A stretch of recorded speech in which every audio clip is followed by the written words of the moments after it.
Buenas tardes, queridos estudiantes. Vamos a continuar hablando sobre el protestantismo. Martín Lutero, al proponer sus nuevas ideas, va a generar bastantes cambios, tanto en el aspecto religioso como en el aspecto político. Las teorías de Lutero van a ser discutidas, conversadas e interpretadas por la clase intelectual alemana, por los burgueses, y también va a llegar incluso hasta las clases inferiores, que serían en este caso los campesinos.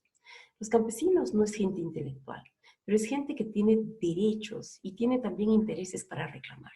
Al momento de enterarse entonces de estas nuevas ideas de Lutero, utilizan ellos también como herramienta para poder defender sus intereses la Biblia.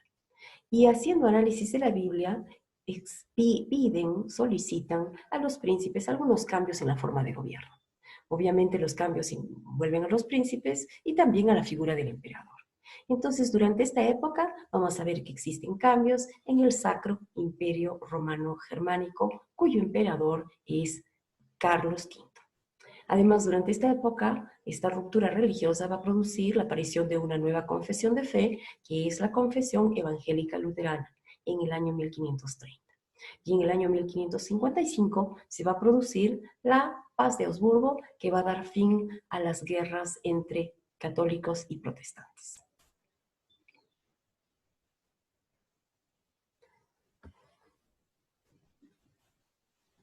Carlos V es el emperador del Sacro Imperio Romano Germánico. Él va a tener el problema de los enfrentamientos que se están dando entre los súbditos que ahora han acogido la confesión luterana y los católicos.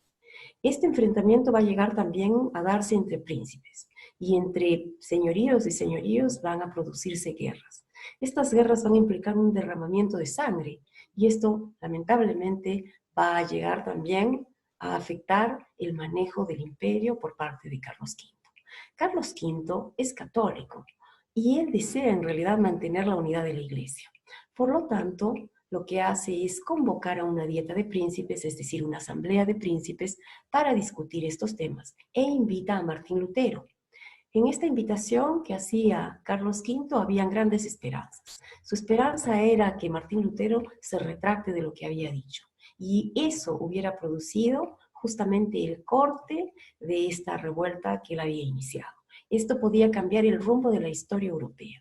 Pero Martín Lutero se aferró a sus ideas y en ningún momento dijo que él estaba equivocado. Por el contrario, encontraba que la iglesia estaba en un error y pedía que la iglesia cambie. La Iglesia Católica le dijo que varias de sus tesis eran heréticas y le pidió también, ¿no?, rechazarlas y retractarse, pero él no quiso. Entonces la Iglesia tuvo que después excomulgarlo. Fíjense entonces, Carlos V es un personaje bastante importante. Él, durante estas guerras que se dan entre católicos y protestantes, toma las armas y tiene que incluso derramar vidas de sus propios súbditos, porque él pensaba como católico que de esta manera se podía solucionar el problema.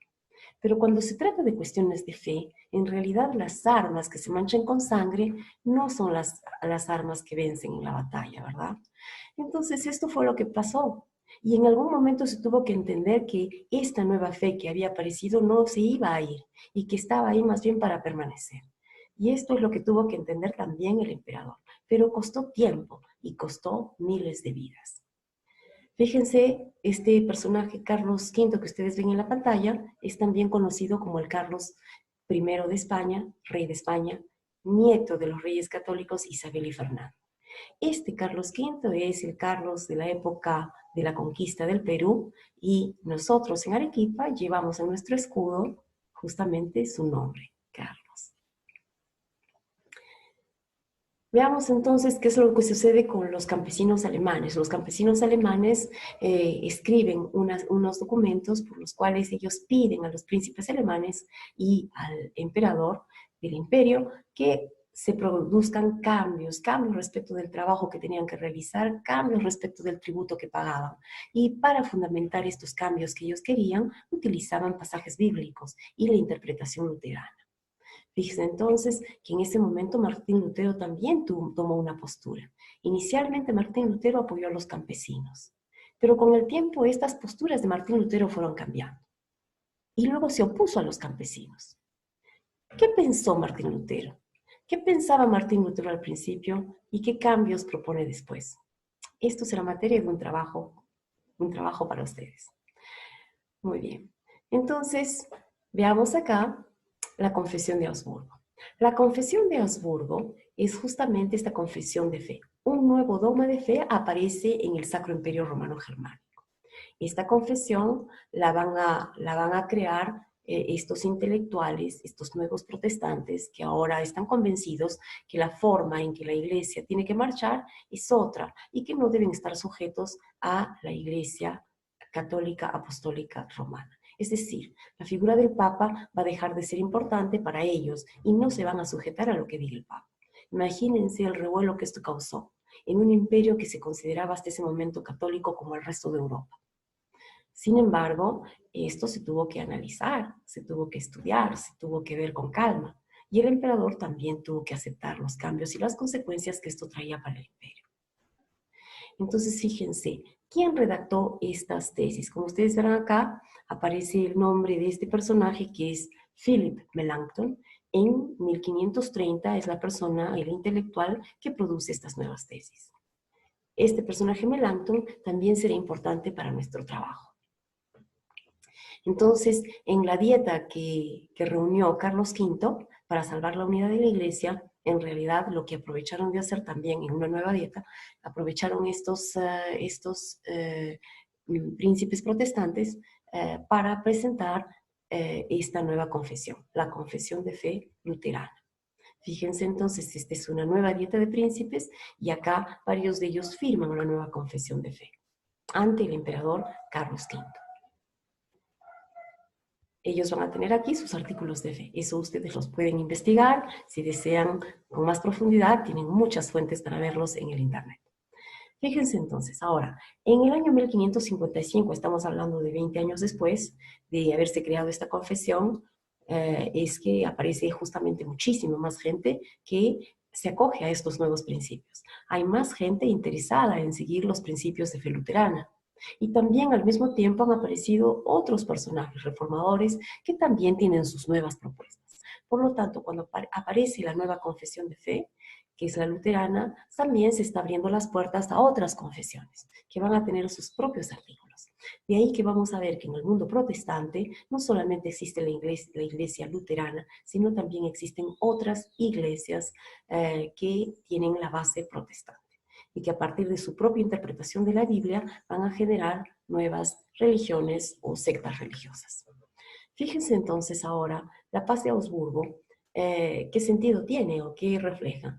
La paz de Augsburgo ya está llevada justamente al aspecto político, porque para hacer una confesión de fe, en realidad, uno simplemente necesitaba mostrarle al emperador estos nuevos preceptos. El emperador en realidad no tenía que aceptarlos o no tenía que rechazarlos. Tampoco se le estaba haciendo esta presentación de confesión de fe al Papa. Imagínense, acá es una cuestión simplemente de presentarle al emperador un nuevo dogma de fe, ¿no? En este caso luterano. La paz de Augsburgo va más allá. La paz de Augsburgo ya es un tema político y un tema relacionado con la paz que tanto se anhela porque familias se están peleando, familias se están enfrentando y están matándose por sus principios de fe. Esto a toda vista se nota, y el día de hoy lo diríamos, que es una injusticia, que no debería uno ser discriminado por su religión o por su fe, que uno no debería, ¿no?, ser castigado por sus opiniones o creencias religiosas. Pero en esta época esto requería un acuerdo, requería un aval, se requería un tratado para poder establecer esta paz. Entonces, en el año 1555, nuevamente en Augsburgo, se reúne nuevamente una dieta. Y en esta dieta más bien es enviado como representante del emperador Carlos V, su hermano Fernando I. Fernando I de Habsburgo es quien va a firmar este tratado donde príncipes católicos y protestantes han hecho un acuerdo y han trabajado realmente para poder ponerse de acuerdo y evitar más derramamiento de sangre. Entonces, fíjense que este momento es un momento de quiebre, un momento en el que ya se admite políticamente que estas dos religiones van a existir y van a coexistir dentro de Alemania, y que no va a producirse más muerte, porque eso sería romper el tratado. Entonces, fíjense lo que va a ocurrir acá, se va a crear un principio, está escrito ahí, cuius regio eius religio. Y entonces este cuius regio, ¿no? Cuius eius religio, va a explicar justamente que de aquel, ¿no? De aquel de quien sea la religión, en este caso del príncipe, ¿no? Si hay una religión del príncipe, si esa religión del príncipe es luterana, si esa religión del príncipe es católica, los súbditos seguirán la religión del príncipe, ¿sí? Entonces, la religión que impera es la religión del reino que rige ese príncipe. Por lo tanto, si el rey, o en este caso el príncipe, es católico, los súbditos serán católicos. Y si el rey es protestante, los súbditos serán protestantes. Entonces, si uno no está contento con un rey, con un príncipe, puede irse a otra región, donde el príncipe sea el que tiene la convicción religiosa de uno, ¿no? Eso es lo que va a suceder durante el Sacro Imperio Romano Germánico. Fíjense entonces, ahora acá vamos a proponerles, y esto va a ser parte también de ese trabajo que ya habíamos mencionado anteriormente, donde hablábamos de Martín Lutero y qué opinó él de la Guerra de los Campesinos, y acá les vamos a pedir que ustedes también hagan un análisis tanto de ellos como de estos dos reformadores, que son Juan Calvino y Ulrico Zwingli o Ulrico Zwinglio. Porque miren ustedes, habría que pensar si realmente lo que le ocurrió a Lutero es lo mismo que les ocurrió a Juan Calvino o a Ulrico Zwingli. Y probablemente ustedes al momento de investigar se van a dar cuenta que no. Martín Lutero, como está explicado acá, miren las palabras de esta profesora, Beatriz González Bocio. Beatriz González de Bocio dice, ¿no?, que Lutero estaba más preocupado por su salvación, por el papel de la iglesia en su salvación y el estudio de las obras que él pudieran ilustrarlo sobre el destino de su alma. No podía saber que su búsqueda personal terminaría cambiando la cultura de Occidente. Claro, en realidad él no sabía lo que esto podía significar, no entendió tampoco inmediatamente la repercusión de sus actos. Pero acá el enfoque es que Martín Lutero tenía una visión muy personal y esta, digamos, forma de conectarse él con la Biblia, ¿ya?, esto que a él le sucede por sus propias experiencias, después se convierte en algo que él va a transmitir al resto del mundo europeo. Pero fue por una postura completamente personal, luterana. Juan Calvino y Ulrico Zwingli son también personas que pasan por la misma experiencia de Lutero, o cómo enfrentan ellos o cómo ven ellos la iglesia, porque ellos crean también sus propias iglesias, ¿no? Entonces ahora me gustaría saber qué piensan ustedes, y las indicaciones del trabajo están en el aula virtual. Muy bien, queridos alumnos, nos vemos después. Cuídense mucho. Hasta pronto. Gracias.